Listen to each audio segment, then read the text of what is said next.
Hello, and welcome to another wonderful week of Weather or Not. On this episode, we have a feature by Allie on wind turbines. We visit an old planetary friend in Nature in the News, and Anne has our forecast for the weekend ahead. Weather or Not starts right now.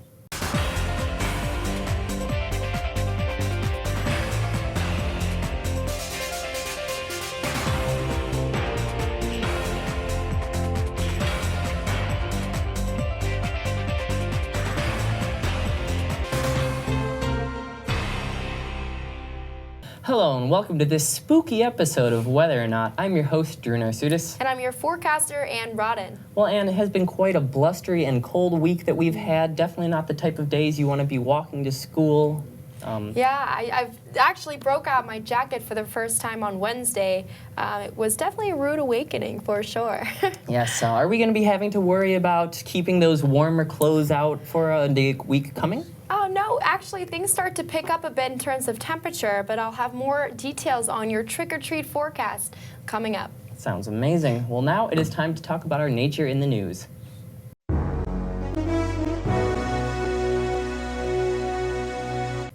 The National Science Foundation has awarded $1.4 million to scientists working in 2 suburban Illinois communities to find out whether families are willing to adjust their habits to help offset the impacts of climate change.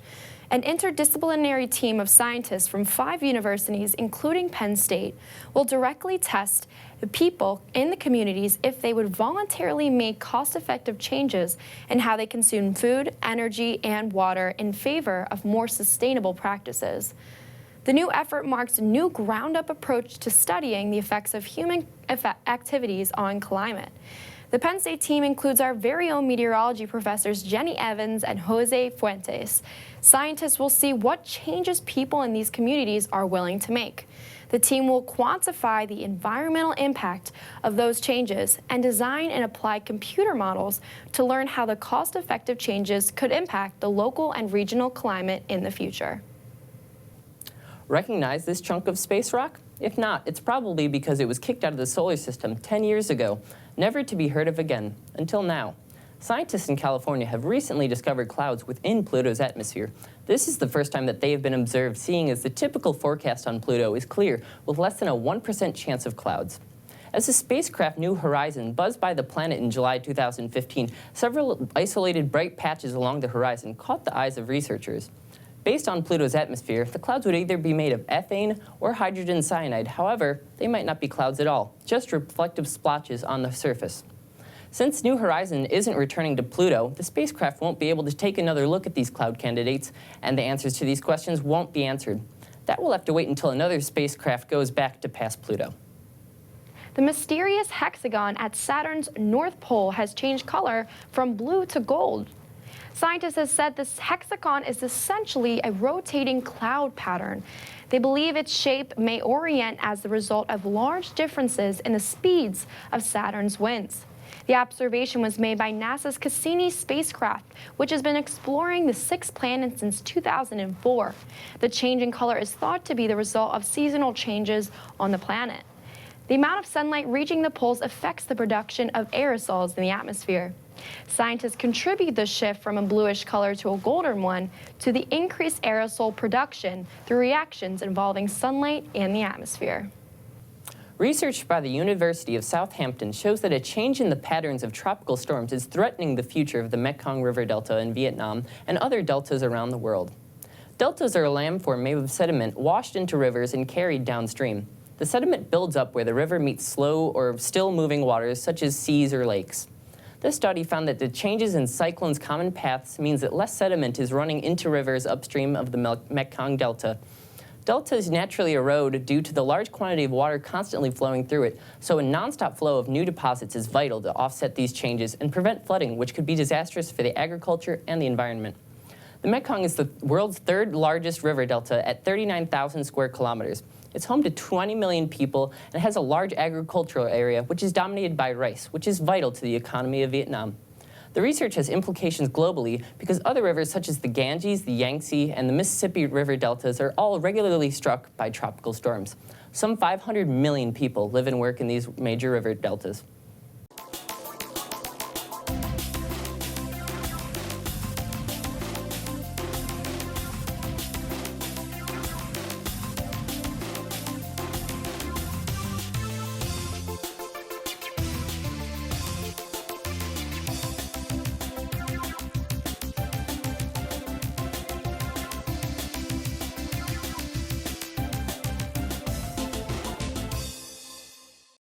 Well, thanks for sticking with us here on Whether or Not. The rain we had on Thursday has made its way out by Friday. The high pressure system kicks out the rain to the north and northeast of us, just above that low pressure system over New England. So they're experiencing the rain and precipitation, and we got that mix of clouds and sun for Friday. We're going to be a little cooler on Friday, but we do start to warm up a bit by Saturday. Increasing clouds throughout the area. It'll be cloudy for most of the day, but we do have a slight chance of showers. Showers behind the front ahead, but by Sunday, it will be an increasing chance of showers. We're going to be a mix of clouds and sun, but we cannot, again, rule out some showers that we have right behind the front for us on Sunday. But how will we feel for the weekend? The temperatures we have for high of Friday of 52 degrees, so we are below average for Friday. It'll be pretty chilly, but definitely not as cool as it was earlier in the week. We were into the 40s. And speaking of 40, we drop below that for Friday night. Mostly cloudy conditions for Friday as well. For Saturday, we get up to 65, the mid-60s, so we do bump up a bit. That is above normal, so it'll be nice to be outside. Warmer with an isolated shower as well, but the increasing shower possibility for Sunday. So this is when you would be most likely to see a shower for Sunday, but besides that, it will be mostly cloudy. But now it's time for your spooky Halloween forecast. So what are you gonna be for Halloween? Well, whatever you are going to be, it'll be a pleasant night to be outside. A nice crisp, cool fall night. It'll be 54 degrees we're expecting by the time those trick-or-treaters knock at your door. Well, now here's a feature from Debicki. The power and strength of wind has been invaluable to the energy industry. Wind has become a prominent renewable resources that humans can use. But have you ever wondered exactly how efficient the wind turbine is? Today we're going to take a look into how a wind turbine works and how efficient and helpful they are to the environment. So how do these turbines really work? These machines work opposite to the mechanisms within your at-home ceiling fan, even though they look similar in design. Ceiling fans utilize energy to make a cool breeze, where a turbine creates energy by using the wind. When wind blows towards the turbine at about 100 feet in the air, the wind turns 2 to 3 propeller-like blades. These blades are connected to a shaft that, once they rotate, will then spin the inner shaft of the turbine. This shaft is connected to a generator that creates the electricity used in homes each and every day. Companies use 2 types of wind turbines to generate electricity, one of which being the horizontal axis turbine, which is commonly used to produce more electricity from a given amount of wind. The other is the vertical axis turbine, which is primarily used in small wind projects and residential applications. Now let's talk about how efficient wind turbines are as an energy source. Harnessing power from the wind is one of the cleanest and most sustainable ways to generate electricity. When created, the turbines produce no pollution or global warming emissions. Wind is also abundant and affordable, which makes it a viable alternative to fossil fuel energy. Dr. Raymond Najar, a professor at the Pennsylvania State University, took some time to discuss the benefits to renewable energy. Renewable energy has a lot of environmental advantages over traditional fuels, fossil fuels, coal, natural gas, and oil, because renewable energy, specifically solar energy and wind, does not produce any, or produces very little carbon dioxide and other greenhouse gases.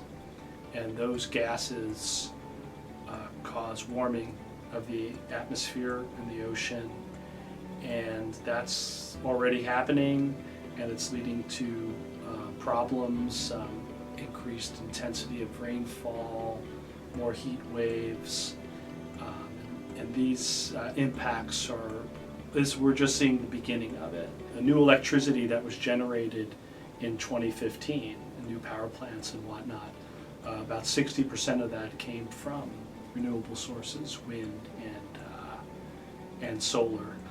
So there's a transition taking place now from fossil fuels to renewable energy, and that's facilitated by the fact that The price for solar panels and wind turbines has really dropped very precipitously. It's actually cheaper to use solar panels and wind turbines. So The wind energy industry has provided jobs, lowered energy costs, and has improved public health and environmental quality. In 2011, the wind energy industry directly employed 75,000 full-time employees in a variety of capacities.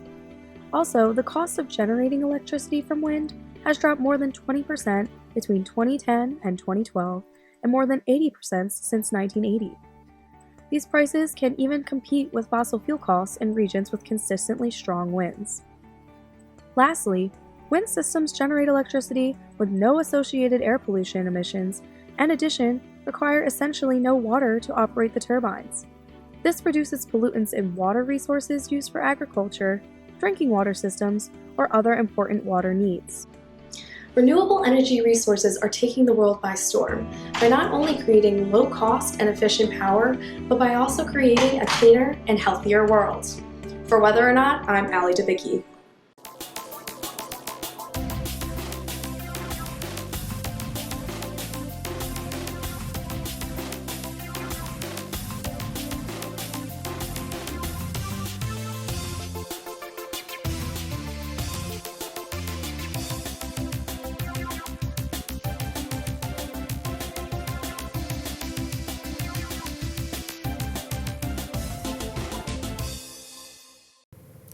Well, just to recap on your weekend, we start the weekend off below average for your temperatures, and we jump to above average, and then by Sunday we start to peak out a bit by just around average as well. But cloudy conditions remain for most of your weekend, and that chance of showers is in play for Saturday and Sunday, and the chance increases by Sunday. But if you take a look at the rest of your extended across the week, we're staying around average, if not above average, for Thursday.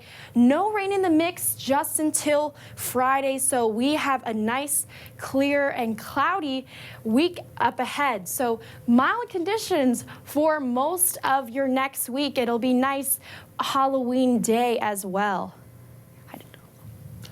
Oh my gosh, Anne, what happened to your body? You're only your head. Oh, this is true. Yeah, this is my Halloween costume. Oh my gosh, I was so concerned. Well, at least if it's a little bit cold out Halloween evening, not too much of you will be feeling it. That's true. And speaking of chilly Halloweens, it's time for our Weather Whiz quiz question. In this question, we asked, what was the coldest Halloween night recorded here in State College? Was it A, 17 degrees, B, 22 degrees, C, 29 degrees, or D, 33 degrees? If you picked A, 17 degrees, you're correct. The record low temperature occurred in 1988 and was part of a multiple-day Arctic outbreak. Yeah, and that certainly was a bone-chilling Halloween evening. It sure was. Well, anyway, that is all the time we have tonight. I am your host, Drw Narsutis. And I'm half your forecaster, Ann Rodden. Have a happy Halloween.